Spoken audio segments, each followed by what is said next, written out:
Good morning, hobby friends. Welcome to Hobby Hotline. This is episode 292 of Hobby Hotline. I'm your old head host, Logan Ward, and with me today is my young head host, Mr. Heroes for Sale, Adam Palmer. How's it going, Adam? Yeah, doing really well. Thank you. That's great. And I think right now Uncle Rich is with us, and he is dealing in cards, as you can see in the background. But as you guys know, he needs no introduction. He is also the Han Solo of the hobby. So once Rich gets on, we'll talk with him. So I guess let's go ahead and we're not going to wait for Rich. If there is one thing that we all know about Uncle Rich is that he does wheel and deal. So that's like I'm sure this isn't a I think he was saying that it was last minute somebody's coming by to pick up a bunch of bulk orders. So we'll Rich will be with us like he said in a couple minutes. Yeah, if we had the audio on, I think you could hear he's exchanging money, or I'm not exactly sure what the currency is he's trading right now. We'll see. So yeah, let's go look at a few comments real quick before we get going. We've got Boom Slang, yo, Mad City Brew. Good morning, everybody. Card Hunter says cheers. We've got Chris Ramsey on. Hello. Mad City Brew. He's Madison, Wisconsin. That's a great name. Stephen Mayer. Good morning. Larry Gitlin. Good morning. Wow, we got a lot of folks on. And Card Hunter says Virginia is in the house. So cool. All right, so I think I'm caught up on comments for the moment. So let's get going with, I guess, the elephant in the room this morning. Caitlin Clark.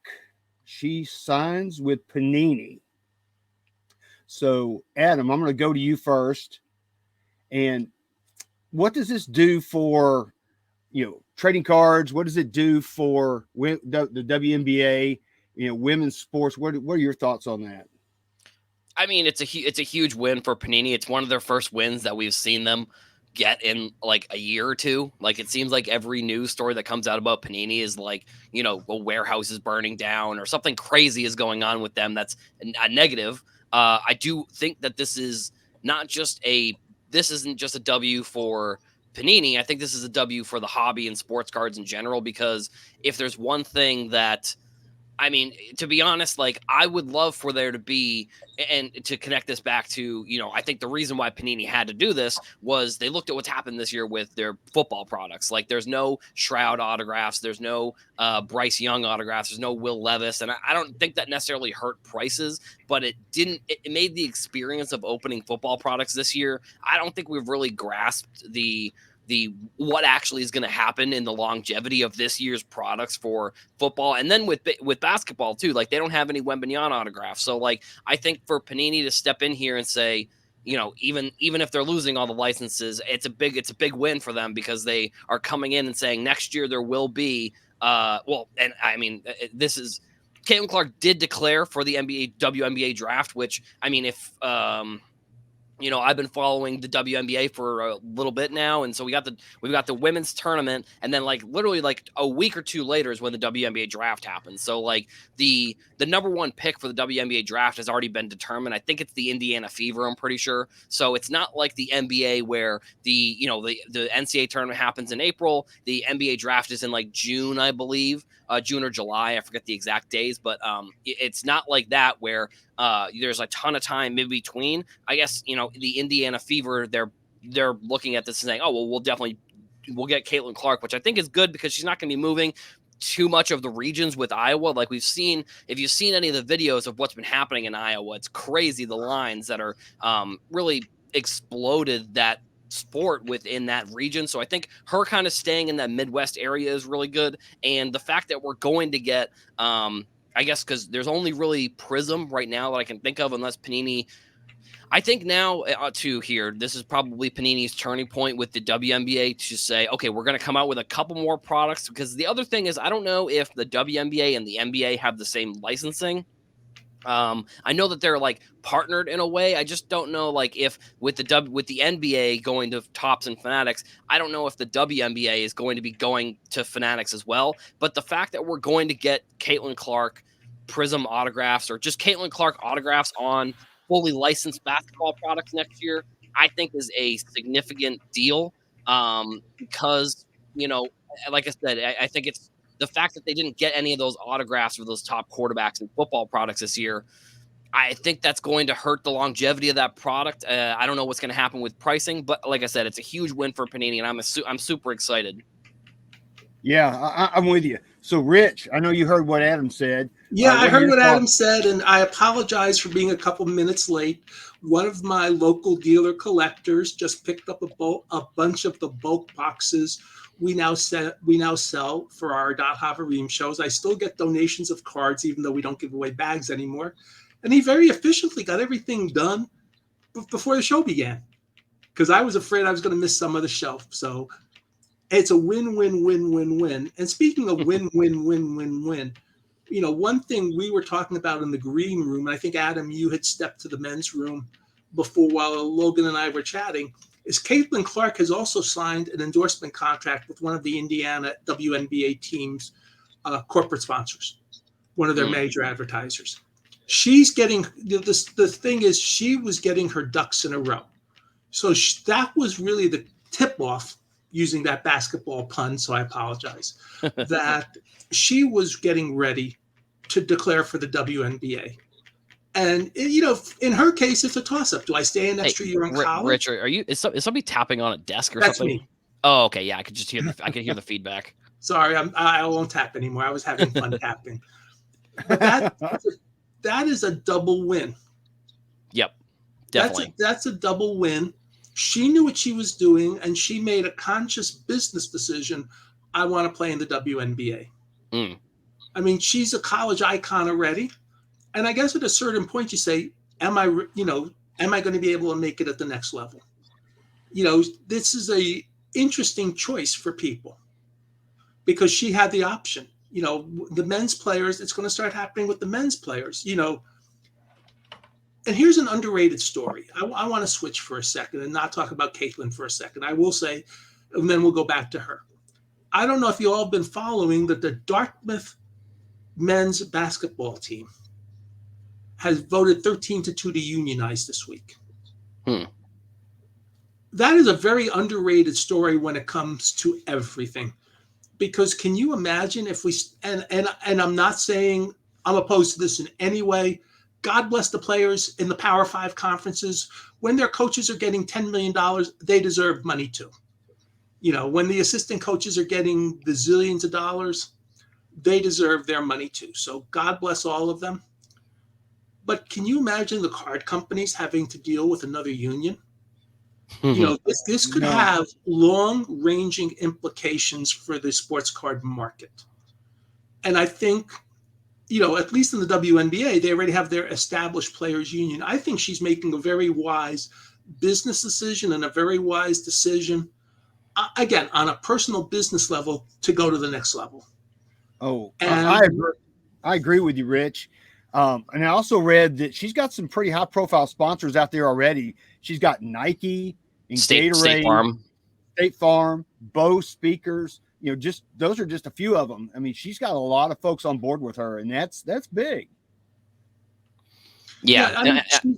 I'm sorry. Go ahead, Adam. Oh, no, I was just going to say, I think I saw funny, I don't know if this was a meme or if what it was online, but I saw some headline that Fox was saying that they were going to try and put together some sort of NIL deal for her to keep her in college one more year, because the Big Ten is on Fox. So like all of her games have been on Fox, and of course they're going to play every single one of her games.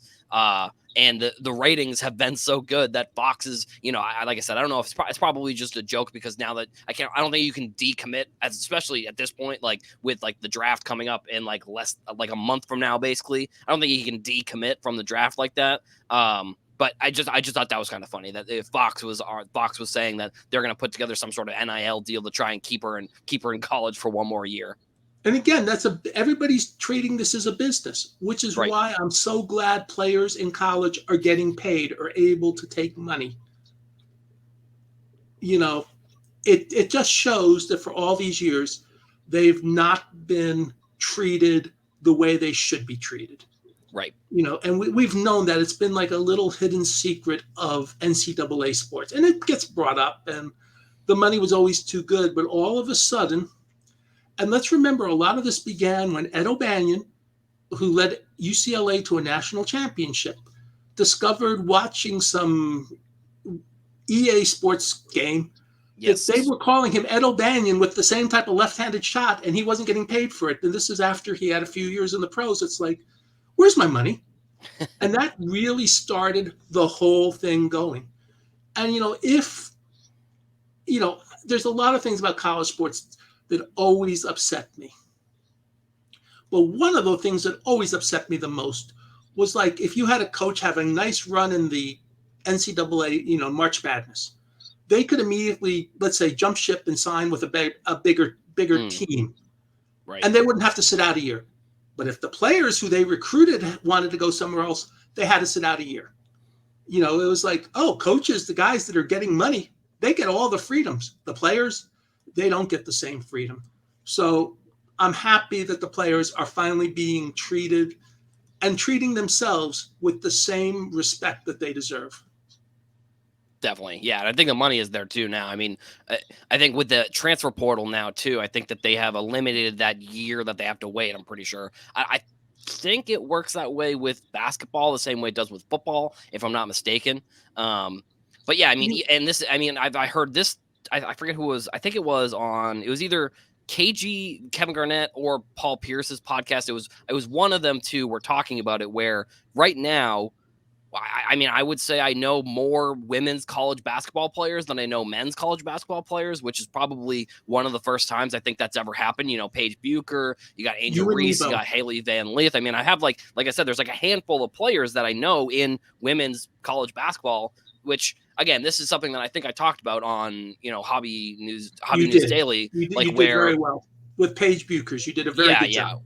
With what I think now is we're seeing that the game is just as good. Like, I know that the joke in the meme is that, oh, it's boring, it's not that good. It's like, no, it's just as good. And I think now it's very similar, like with the WNBA and the MLS, where these leagues are only 25 years old. Like, if you were to go back to the inception of the NBA and go 25 years in, the WNBA is miles ahead of where the NBA was. Now, granted, obviously there's stepping stones and there's not as much friction between like the league, because now you have some of the help with the NBA and you have some of the cross promotional stuff that you're able to do. But like the fact that the WNBA right now, and like the MLS is another example, the fact that there is a way for players to go professional and make a career out of being a professional within these leagues, I think it's only going to lead to more players younger deciding that they want to go do this.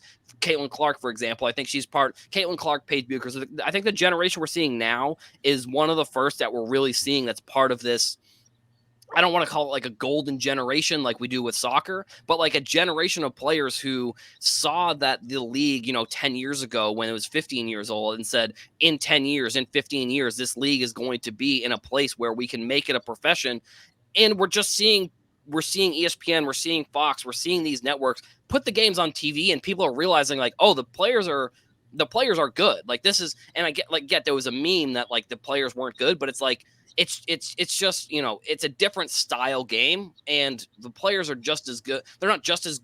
They're good in a different way, I think, with the NBA. I mean, the game is obviously going to be different. I mean, there's no denying that, but they're good. They're good in a way that maybe people weren't expecting, I would say. And it's the same with the MLS. It's good. The MLS may be a little bit different because it's definitely not as good as like the Premier League and stuff like that. But we're seeing players at a younger age determine they want to go pro, and there's actually an avenue for them to do that now, which I think is, it's a cycle that we're seeing where, they're doing that. And then also ESPN, all these networks are putting the games on TV, which I think is definitely helping the publicity of some of these leagues as well.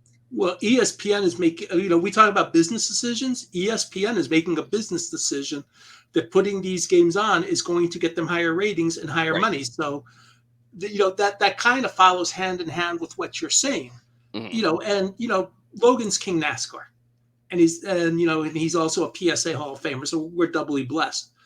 But NASCAR in the early 90s was, and Logan can correct me, they were on the fast track to success too, and it was about 25 years after they were created. The early 90s were a golden time. Actually, it was about 45 years, sorry. But the early 90s were a golden time for NASCAR. It started building in the 79 Daytona 500 with the fight the fight after the final, the infamous fight after the final lap. The Yarboroughs, and one of the great highlights you'll ever see. But NASCAR was starting to build a national reputation. We might be muted, Logan. I'm definitely muted. Yeah, that was 1979, Rich, that you're talking about there. And you're right. NASCAR is exploded in the like late 80s, early 90s, kind of like what F1 is doing here in the States now. So, we're seeing that same kind of thing. But you're right. The TV money went way up for NASCAR back then. And it's still, pretty significant right now. Because if you look at the races of the 80s, the cars look like the normal car the normal cars you saw driving on the road in the 80s. And the 70s and the 80s, they look like they may be souped up a little, but they look pretty similar to what you might actually see on the road.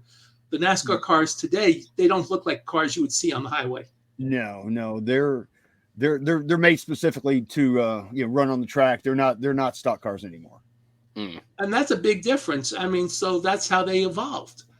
But they evolved for, again, business reasons. And, NASCAR in the 70s and even the 80s was something almost everybody could get involved with financially. You didn't have to be wealthy to get into NASCAR. Now you have to be wealthy to get into whatever the current term is for the, we'll call it the major leagues of NASCAR. I know it used to be Winston Cup. I don't know, Logan, what is the actual term today? It's just the Cup Series, or the Premier Series is what they're calling it now. So they don't have a corporate sponsor for it really anymore? No, they don't have a corporate sponsor for it anymore. So quick shout out to Rex. We're on the big screens. So hi, everybody, big screen. All right, a couple more comments. Rex, we always appreciate you putting us on the big screen. And, it's interesting because, Adam, you pointed out something interesting. And when you talked about the Panini Prism boxes, and I mean, it's not just you, but I've seen several mentions of it. Not everybody's been getting all the autographs they're supposed to be getting out of these boxes that are costing hundreds of dollars. Yes. It's one thing if you're paying $60, $80, $100 for a box, you don't get an autograph, and there's an average of an autograph a box. Okay. You live with it. There's usually other things, but when you're paying $600, $700 for a hobby box, that's a big difference. Yeah. Having Caitlin Clark in next year's Panini WNBA is a big thing. Right. Because then even if you don't get an autograph, there's a shot of getting a Caitlin Clark autograph. Just like in Upper Deck, there are all these shots of Connor Bedard cards. And I think I do want to talk about that a little later. There was a story that I heard about online, but it's the same principle. You're spending $300 for an Upper Deck box. You want to get the Connor Bedard card. Right. Totally. But you don't get one out of every box. Yeah. From what I saw, I think I saw someone that said they opened a case or two cases. I forget the number. I think they were saying it was dropping one every I think it was one every 1.5 boxes is from what I was seeing, getting one of those cards, which, I mean, that's another story that I don't know if I've seen as much coverage on, if I'm going to be honest, with that Bedard card. Just really quick, and then I guess we can move on with the topics, is just that Upper Deck switched their configurations for their products from it used to be 12 packs with 8 cards, which would came out to about 192 cards. And this year, for the first time in, 10 years, they switched it from that number to 12 cards and 12 packs, which comes out to 140 cards. So you're getting 50 less cards per box, which, I guess maybe they looked at it a long term. It's just, I don't think it's a coincidence that, the hottest prospect that we've seen since Connor McDavid comes out and they switch the configuration so you get less cards in the box. I don't know. I'm not a huge fan. That seems a little bit scummy to me, but at the same time, maybe there are tons of different reasons that we don't know of, but to me, that's just, I don't know. I'm not a huge fan of that, if I'm going to be honest. Well, by the way, I'm sorry. Go ahead, Logan. I was going to say on Go GTS Live Thursday night, they broke 2 boxes of the Series 2 Upper Deck hockey, and they did not get a Connor Bedard at all. Oh, I wanted you to go back to Rex's post about that you showed again about how what Panini is using to print now. That's fascinating because they used to print down the street from our office at GCI. The fact that they're now using different printers tells me that they're understanding that they figured out a way to make an adjustment. So this is a good week for Panini, in Yeah, terms I'm of glad that. to see that. Okay, so real quick, I want to touch on something else real quick, and it involves a Panini, not Panini, an eBay auction that was this past week. It was on Tuesday. It was a 1952 Topps, and I'll put it up on the screen. A 1952 Topps Mickey Mantle card that's altered, and as you can see, it looks like it's die cut. Let me get the comment off the screen real quick. But as you can see, it's altered. What do you guys think about that card? I mean, it went for $7,201 on eBay. Well, if you use the 10% rule, and that's what I used to use for cards like that, that's probably not the worst price in the world. The No, I card don't is think real. so. The card is real, Yep. and you're not paying millions or hundreds of thousands or 100,000 for a card, and you are getting an affordable mantle in a different price range. So I don't have a problem with that. I thought the price sounded fair, actually. Oh, And whether or not you think the card should be slabbed is a different issue. But again, you're the slabbing company. Beckett said, "This is a real card. Why shouldn't we put it in a holder?"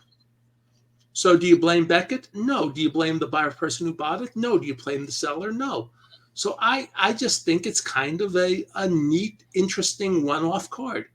And again, the price was not off the charts. no, I agree. I think it's kind of cool. I mean, little did some kid know back in 1952. It's over 70 years ago that a card that they cut up could have been worth hundreds of thousands of dollars. They had no idea. I mean, when we collected kids as a card, we didn't care. I traded cards out on our driveway at our house, and the wind came and blew the cards, and we didn't really we really didn't care. We just had stacks of cards out on the driveway. So I thought it was really neat. Adam, what do you think about it? Yeah, I mean, I think with the not really rarity, I guess, because it's not necessarily rare, but or I guess maybe it is because it's the only. I don't know. I know people get perturbed by this, but technically it is a one of one. If you really want to get down to the nuts and bolts of it, it technically is a one of one. I think that there are tons of different ways that you can buy this card. And if this card just, if it's way cheaper than any other type of grade for the card, then maybe somebody just wants to get something cool for their collection. I mean, that's also something maybe that we underestimate when people are buying some of these cards, is that sometimes people just want to buy them for their collection. And I like to talk about opportunity costs, and not to go back to Caitlin Clark, but just for 1 second, is like her one of one Bowman Superfractor autograph sold for $76,000. Now, is that card worth $76,000 in the current market? Well, someone paid that, so technically yes. But the opportunity cost of a card like that or a card like this, they're not going to come around that often. So I always add probably like 10 to 15% on, or I subtract between 10 to 20% of what the card's actually worth if it's a rare card like that, and say, well, that's the opportunity cost, because it's like, what, this card may never be sold again. Like this card, for example, this may just go into someone's collection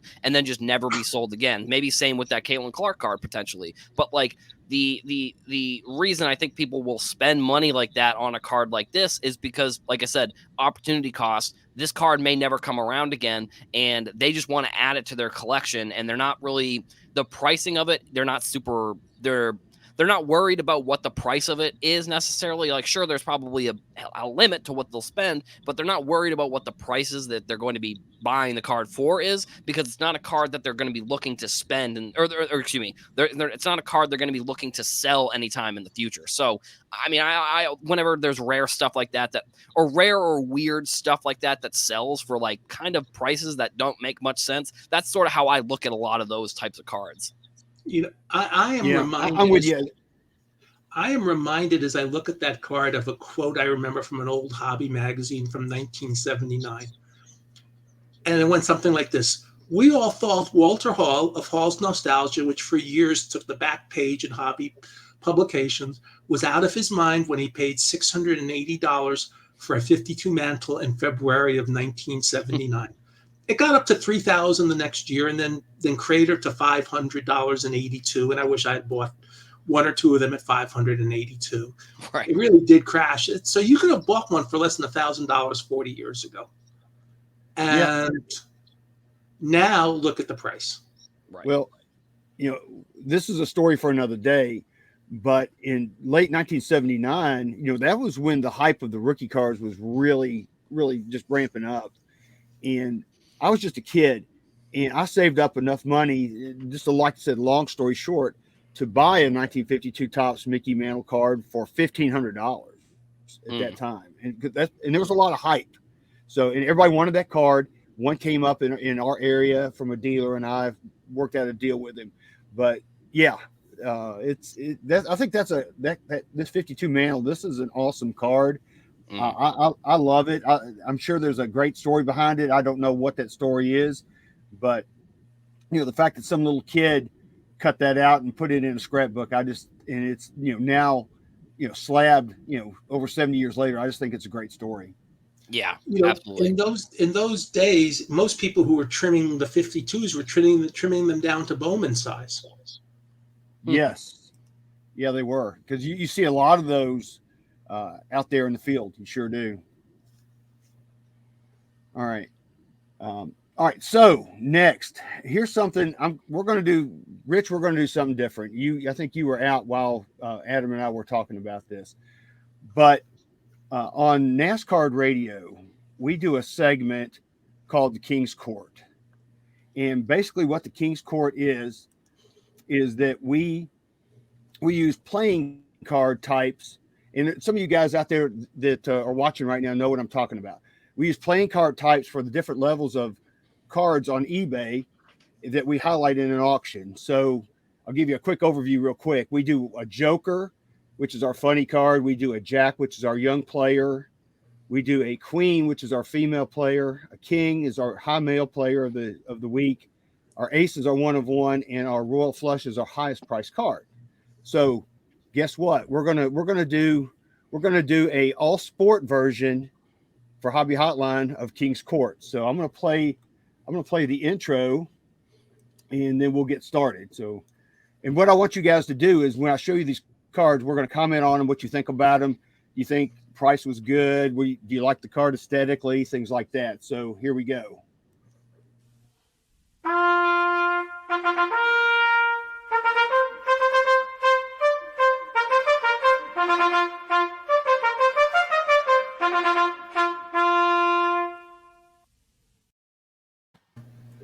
All right. Let's see. Let me get to where we need to be here real quick. Usually Val engineers this, and I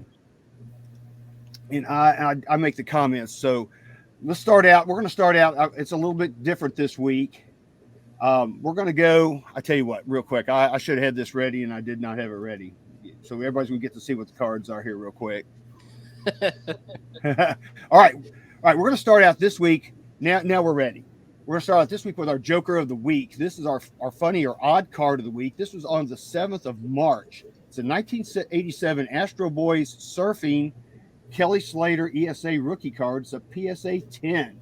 They were asking $9,000 for it, and the seller accepted a best offer of $6,000. What do you guys think about this card? This is a surfing card. I've never really thought about surfing cards before. Go ahead, Rich. Okay. I wanted you to go first. But okay. So one thing I've learned being old is, not as old as President Biden and Donald Trump, but I'm old enough, is cards outside what we'll call mainstream sports. They sell a lot of times for a surprising amount of money because there aren't as many of them out there.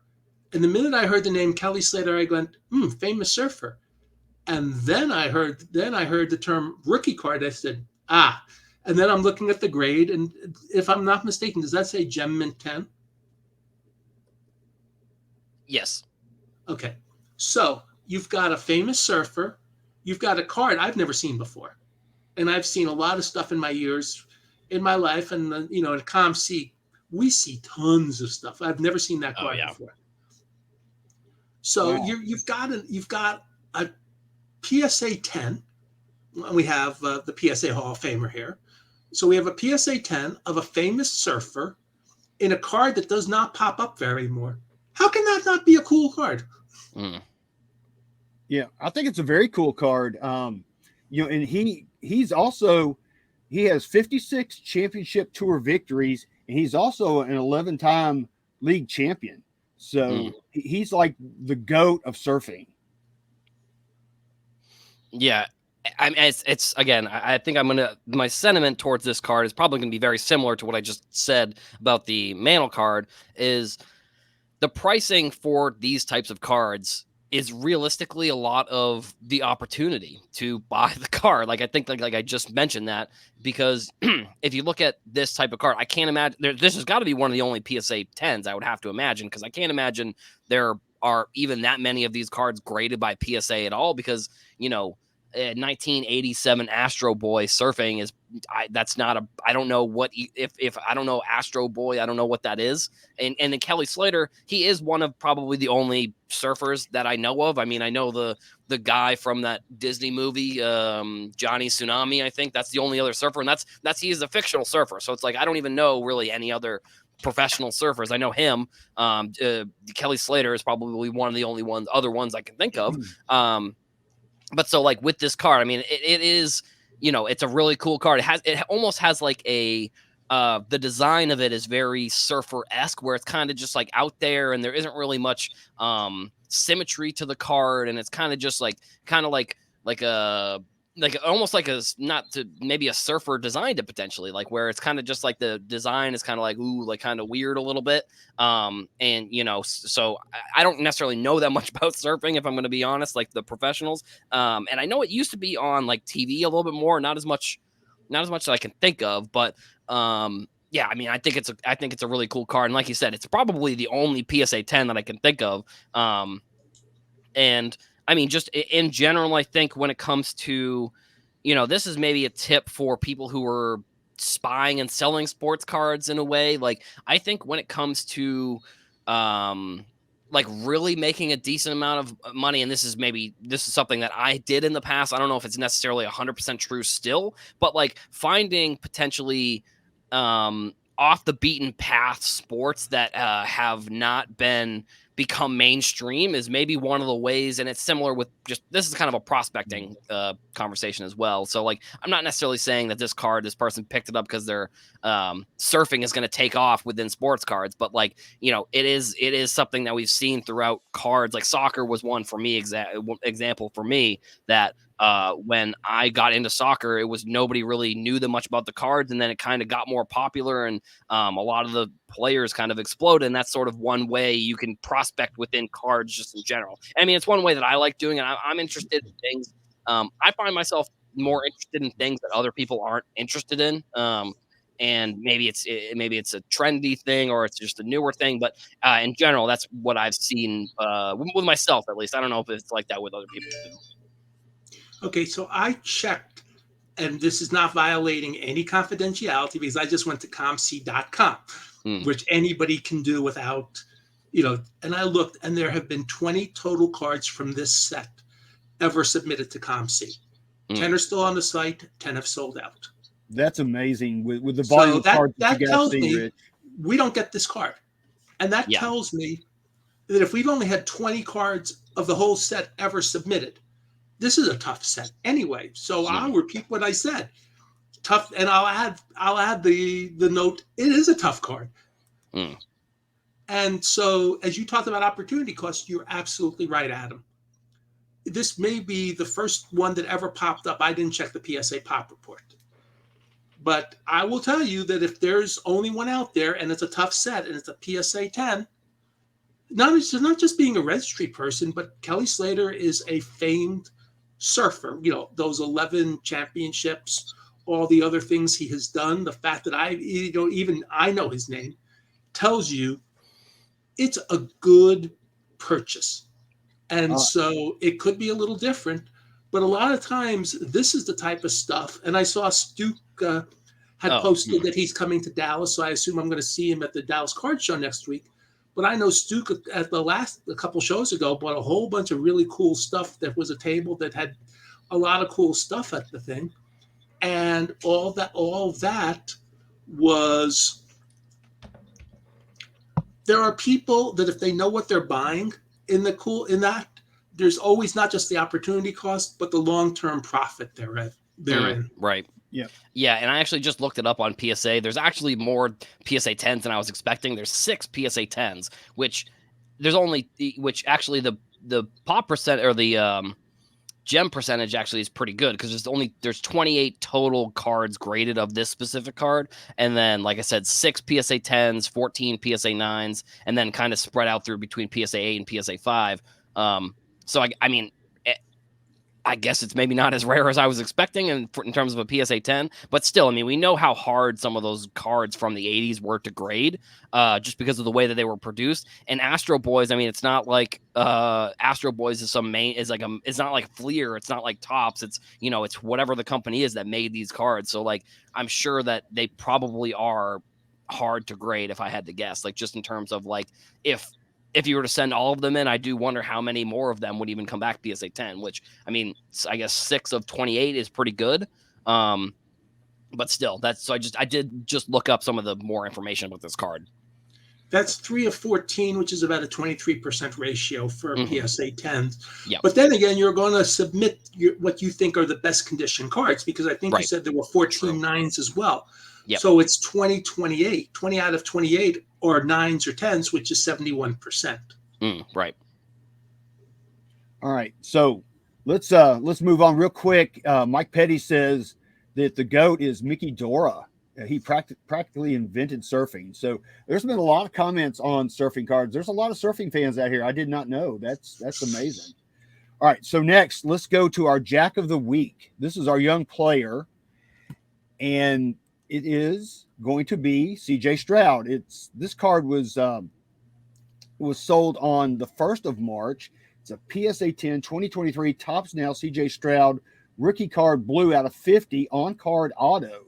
The seller was asking $4,500 for this card, and they settled for a best offer of $3,200 for this card. So thoughts, fellas? Go. I'll go with you, Adam, first. Yeah, sure. I mean, Stroud obviously probably had the best season of any rookie quarterback.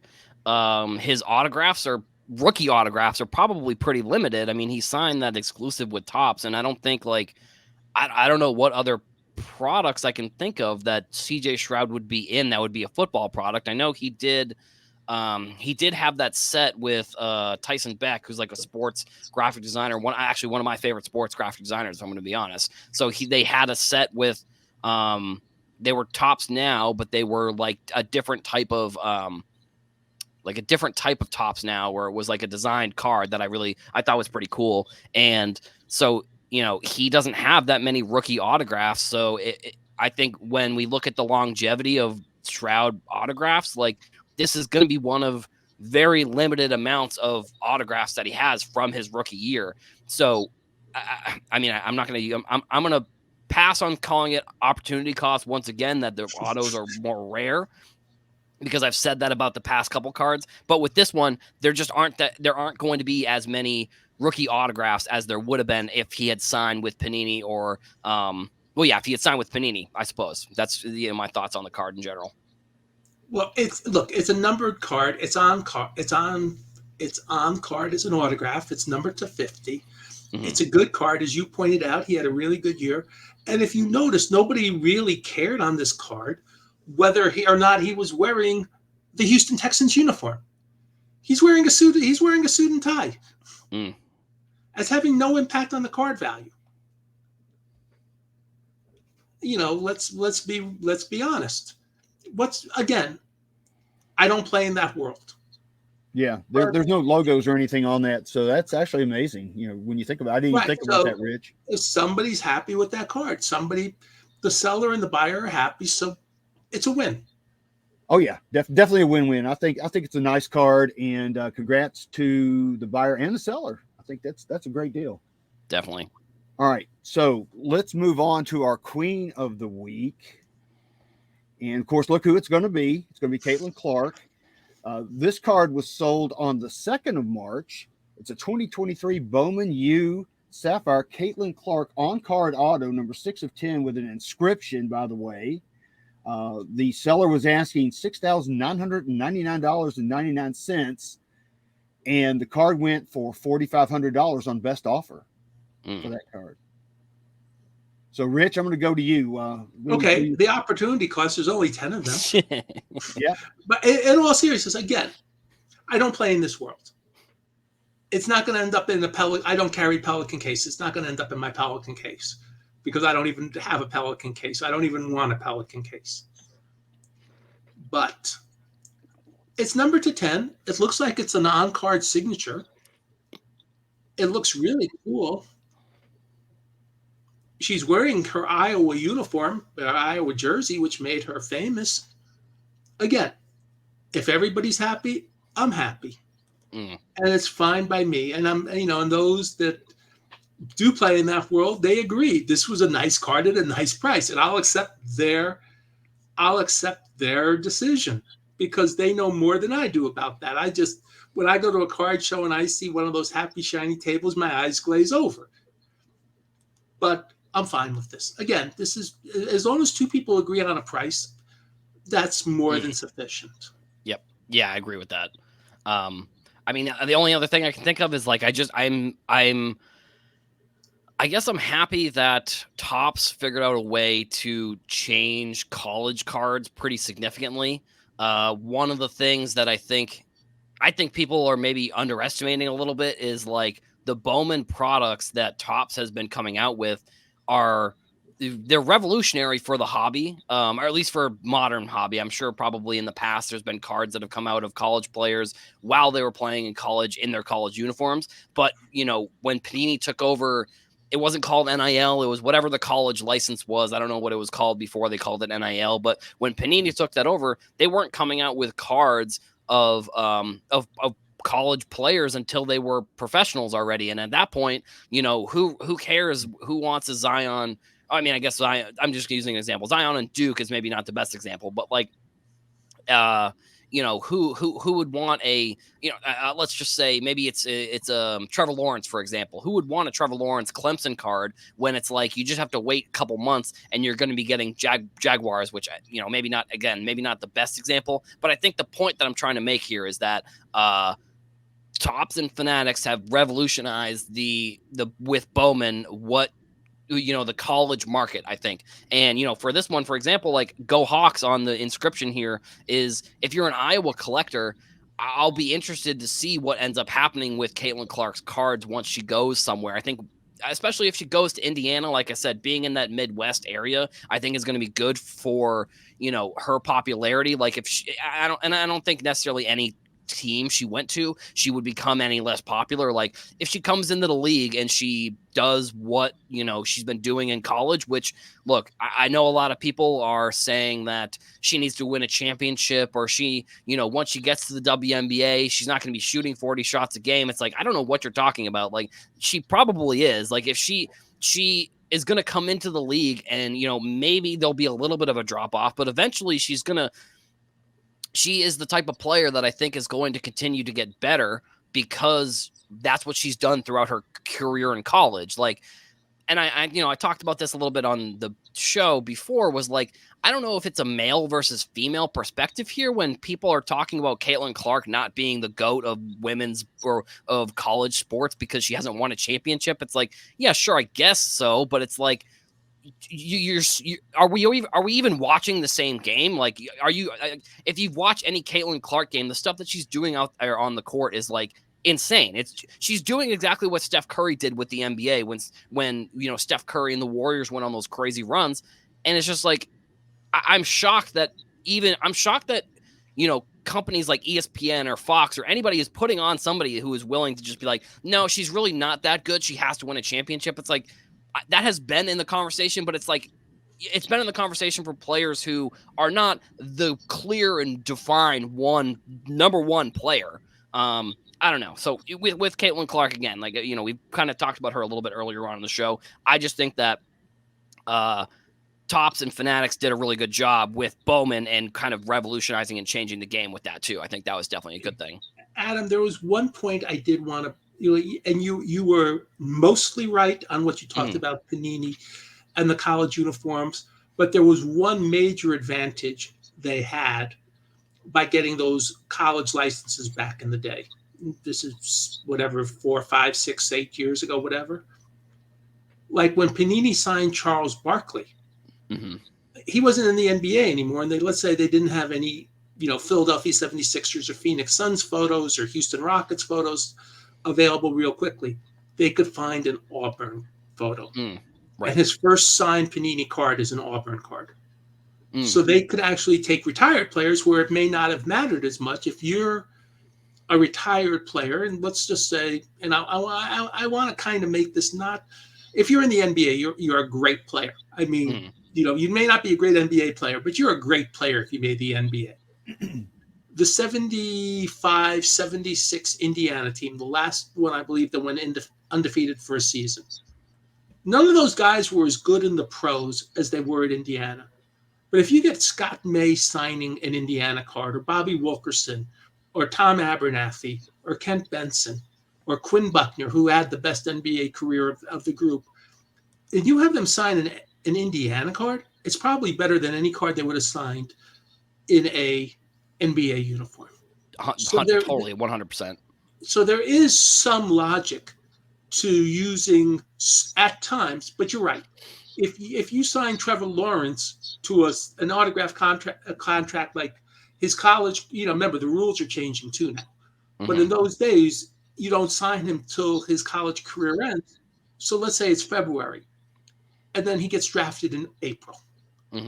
So you have a very short time frame to actually get his college cards that anybody would want signed, because he'll be a Jaguar 6 months later. Right. So there is a big difference in an active player and a retired player, because a retired player, you might say, getting them in the college uniform makes a lot more sense. The active player, you might say, hey, getting them in the NBA uniform or the NFL uniform makes a lot more sense. So there is a demarcation, at least in my opinion, and depending on the circumstance. Okay, so we've still got 3 more cards to go. So let's move on to our King of the Week. Our King of the Week, this was on the 6th of March. It's a 1963 Topps number 537 Pete Rose rookie card, SGC 8.5, centered high-end card, it says. They were asking $36,000 for this card. And guess what? Somebody went click, and they bought it for $36,000. That's a nice card right there. I love Pete Rose. What are you thinking, Adam? Yeah, I think when people are buying these cards too, like, somebody spending $36,000 on a sports card, that's not the last $36,000 they have in their bank account. If they're willing to spend $36,000 on a sports card, it's, and I don't like pocket watching or comparing it to anything else, but like in general, like you kind of got to imagine that, like, this is for somebody who's willing to just do a buy it now on a sports card like this. You got to imagine for some people like us, it's like going to, it's like going to the store and buying like a bag of chips, or like buying like a nice steak or something like that. You got to imagine that it's not the last $36,000 they have. So and it's similar to like for us, it's like the $36,000. That might be like a 30. That's like, well, you know what? It might be like me going to Walmart and buying like a new PlayStation game or something like that. It's like, it's maybe a little bit more than I should be spending on a video game, but at the same time, it's like, well, here's that's my logic at least behind when I see prices like this, and I mean, especially somebody who is into Pete Rose too. They're probably I would say they're probably a little bit older, so again, maybe they're not worried about the 36,000 versus just having the money. I don't know exactly. That's kind of my thoughts on it. Rich? It strikes me as a lot of money. Having said that, I don't know what the market is on these high-end Pete Rose cards, but as you pointed out, Logan, someone clicked immediately or at some point to buy it now and just said, I'm done. So somebody thought it was either a good card for their collection or a good short or long-term play. Yeah. Mike Petty says it's a tax write-off. Could be. Well, it's quite the gamble. It is quite the gamble. Do you guys think he'll get in the Hall of Fame after he dies? I think he probably will. And if he does, I was saying it was quite the gamble as a pun. Think about it. Oh, yes, that's right. That's right. Gotcha, Rick. It went over everybody's head. Sorry about that. Pun intended. I don't know. I unfortunately I don't think he's going to get in. I just think that. No, I don't know. It depends. I think baseball. We all complain about the Baseball Writers Association. Like they're, the few that I know of off the top of my head, they're all super annoying. So like I just think that they're on their. The Baseball Writers Association won't put Barry Bonds into the Hall of Fame, even though Barry Bonds is the only reason that a lot of them have jobs. It's very, I don't like it at all. It's just, the 90s was, baseball was dying, and then you have the home run races, and same with Mark McGwire and Sammy Sosa. Like, those are the reason why these baseball writers have their jobs. Like, they know that, right? Like, so it's very, they're on their high horse in a way that it's like, it doesn't even need to be. It's like, who cares? Like, what integrity are we really keeping nowadays, keeping these players out of the Hall of Fame? It's like, who cares? Just put them in. Like, at this point, like, they're way past being able to get voted in. You'd probably have to do some sort of special voting. It's very similar to like Reggie Bush losing his Heisman for doing what the league is doing now with, and I know that, Barry Bonds, Sammy Sosa, different, I think, than Pete Rose. Cause I think Sammy Sosa, Barry Bonds have or Mark McGwire have a better chance of getting in than Pete Rose because of, Pete Rose was gambling. So like, that's not, but also now it's like people aren't gambling on the games, but now it's like everything is gambling. Every commercial break, it's like put $5 down, get $200 in bonus bets. It's like, at some point they're going to be limiting what you can do with these betting. Cause it's just like, I saw a funny video that was like, it was like the sports gambling CEOs being like, wait a second, gambling is addictive? And people are sending us all of their money. Oh no, that's crazy! I can't believe it. It's like at some point they're going to have to figure out how to change what's going on. Maybe similar to what social media, or I don't know, with restrictions on it. But I think Pete Rose probably doesn't get in, unfortunately, just because of gambling. But like the other players, they should be getting in 100%. And I mean, I don't know. It's very on the Baseball Writers Association is on their high horse, and as you can hear in my voice, I'm not a super big fan. But once all of those baseball writers switch and they kind of retire, and we get a new generation of baseball writers in there, maybe they start to look at some of these players and put them in. But I don't know. I mean, it really is speculation at this point. Yeah, Mike Petty says his wife would want a new car and a Louis Vuitton purse if he bought that. I call that a grudge buy. My wife does that to me. If I buy something, if I spend, $300 or $400 on a card, it's like, oh, what do I get to buy now? Well, my wife when my car got totaled, my wife ended up buying a new car. She promised she wouldn't do it without me, but she did it without me. And let's just say that if we had the money, I could buy that car, and it's less than what her new SUV cost her, and we'll leave it at that. So you can trade. You can actually not even get full value for your SUV out of that card. And you talk about Pete Rose. The thing with Pete Rose is that it's become, with all the associations with gambling, really murky. Because as Cooter brought, I like what Cooter is saying though. Cooter is right in one thing. Rose didn't bet on every game. Let's say he bet on 100 games a year.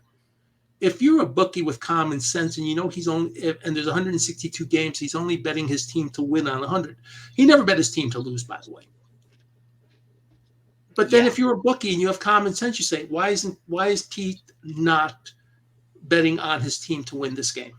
Yeah, it's a catch-22. Like, if he bets on the team to win and they win, that's great. But when he doesn't bet on the team, in a way, technically he's betting on his team to lose because he's not betting for them to win. So it's like it doesn't really. I'm sure, I don't know if he didn't think of it that way, but that's sort of what ended up. I think that's what happened. Like, if he wasn't betting on his team to win, technically he was betting on his team to lose by not betting, I guess. Correct. Yeah. And again, it's become murkier with all the associations baseball has with gambling.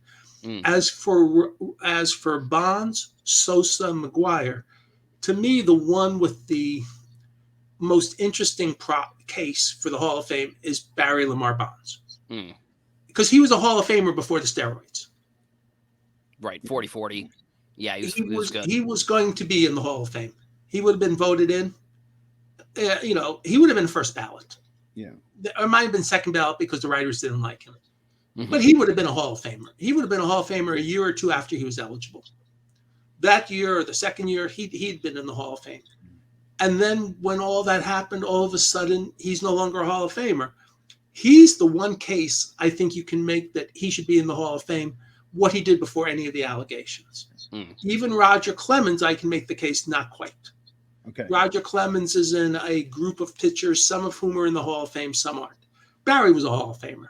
Sosa and McGuire weren't Hall of Famers before all that. I mean, Mark McGuire had a couple of years where he hit 199 or 202. But let's go on to the next question. Yeah, let's go on to the next one. This is going to be our ace of the week. And as you can see, this was sold on the 5th of March. It's a 2018 Panini Kaboom Kevin Durant 1/1 green, number KKD. It's an 8.5. The seller was asking a pretty high price of $63,999. They settled on a best offer of $20,000 for this card. For a Kaboom, that's pretty steep. What do you guys think? Kabooms are very popular, by the way. Yes, they are. Yeah. So, but the fact that the seller took 1/3 of the price he was asking tells you even he or she knew the price was way too much at $63,000. Yeah. I think too, like the Kabooms and cards like Kabooms where the inserts, like the case hits or whatever, I think down the road, those are probably going to be the types of cards that a lot of people look back on. And, I know that people hate comparing them to like PMGs, but it's like, how can you not? They're literally just PMGs. Like that's what the card is. Like it's the color, the numbering, the design of the card. Like, sure, it's more of a cartoony version, but it's like, they're just the modern day version of what a PMG is. So like, I think that's one thing that I look at when I look at these types of cards and say, well, I mean, they're not cards that I'm buying necessarily, but they're cards that I think, looking back in the grand scheme of sports cards and the history of cards, that we're probably going to look at them very similarly, where, I don't know, I think nowadays we look at them and say, well, we don't want to compare. We don't like comparing a new stuff to our old stuff that we liked. So like, for the example, like the PMGs, we don't like to say that these cards are like PMGs because we like the PMGs more. But liking something more doesn't necessarily mean that it isn't one thing on either direction, I guess, is one way I think about it.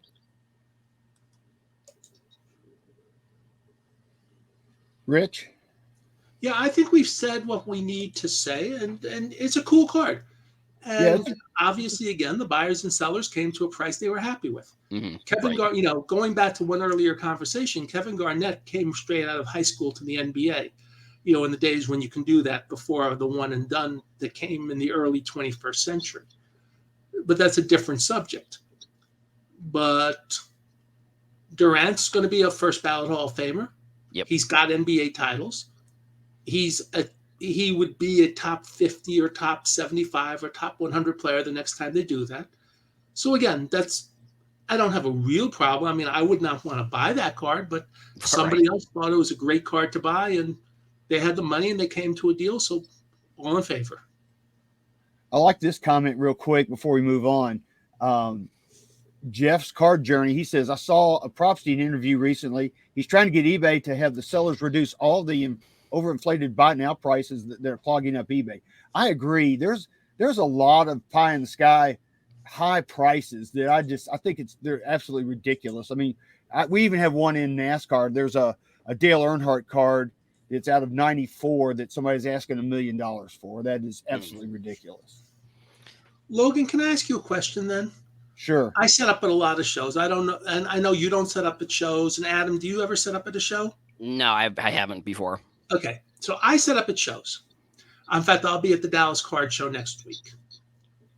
Now, I've learned that if you price stuff, we'll even say reasonably, you still are going, especially at a show, you're still going to get knocked down on your prices. And if you say you're firm, people think you're terrible. So you almost have, to me, fixed price makes sense.